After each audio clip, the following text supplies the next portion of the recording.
conception de logo. Je vous donne mes 5 conseils. C'est parti! Concevoir des logos fait partie du métier de graphiste. Personnellement, j'aime énormément créer des logos. Je sais pas vous, mais le fait de rassembler une tonne d'informations dans juste une espèce de petit pictogramme, un symbole qui représente une entité, une entreprise, une organisation, moi ça me plaît. Mais ça comporte des défis et c'est finalement très difficile de faire simple. Avant de vous donner mes 5 conseils, je vous renvoie à ma formation gratuite de 3 jours sur les bases pour devenir graphiste freelance. C'est dans le premier lien dans la description ci-dessous. Il suffit de cliquer, de vous inscrire. C'est gratuit, c'est pour vous. Alors mes 5 conseils se résument dans ce mot. Sucré. Votre logo doit être sucré. Oui mais Gaëlle, qu'est-ce que ça a à voir avec le graphisme? Eh bien les initiales du mot sucré sont les 5 conseils. Donc on commence avec le S. S comme synthétique. Synthétique pour dire que c'est une synthèse. Votre logo doit être une synthèse en fait d'informations, de valeurs, d'éléments de ce que votre client doit communiquer. Est-ce que votre client veut faire ressortir non seulement le côté écologique, mais aussi le côté régional, le côté fait maison, le côté ludique? Et le graphiste va utiliser tous ces éléments pour faire une synthèse dans ce logo. Donc votre logo doit être synthétique. Deuxième lettre, la lettre U. U comme unique. Votre logo doit être unique. On ne doit pas le confondre avec un autre logo, surtout dans le domaine où le logo doit pouvoir communiquer. Le graphiste doit créer son propre logo lui-même, c'est-à-dire qu'il va le dessiner, il va reprendre peut-être des symboles, mais attention de ne pas copier. On peut s'inspirer, mais ne pas copier, c'est interdit. Attention aussi aux banques d'images qui restent très accessibles mais qui sont très répandues. Énormément de graphistes prennent des pictogrammes dans les banques d'images, mettent juste un texte dessous et les utilisent et même les facturent à leurs clients comme étant des logos uniques. Donc attention à ça, ça n'apporte pas de plus-value à votre travail.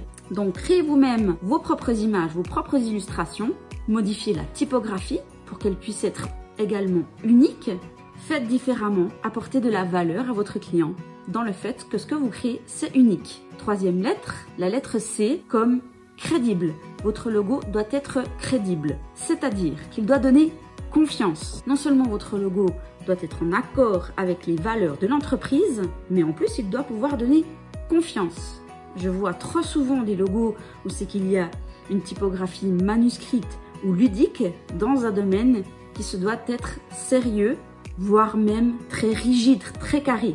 Dans la notion de crédibilité, il y a aussi cette notion d'être digne de confiance. Donc attention à faire un logo qui soit sérieux et pas amateur.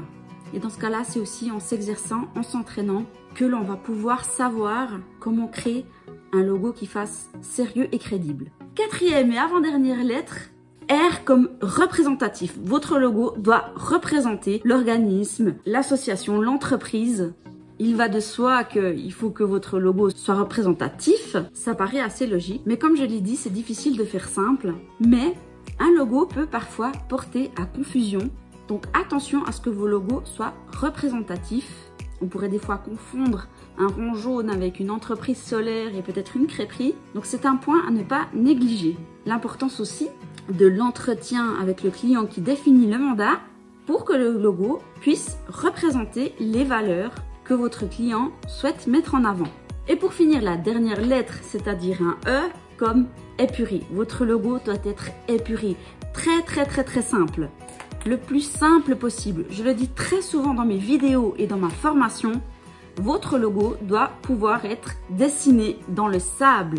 Plus votre logo sera simple, plus il pourra être utilisé dans le temps. Enlevez au maximum les petites fioritures, les petits détails qui très souvent n'apportent pas grand-chose.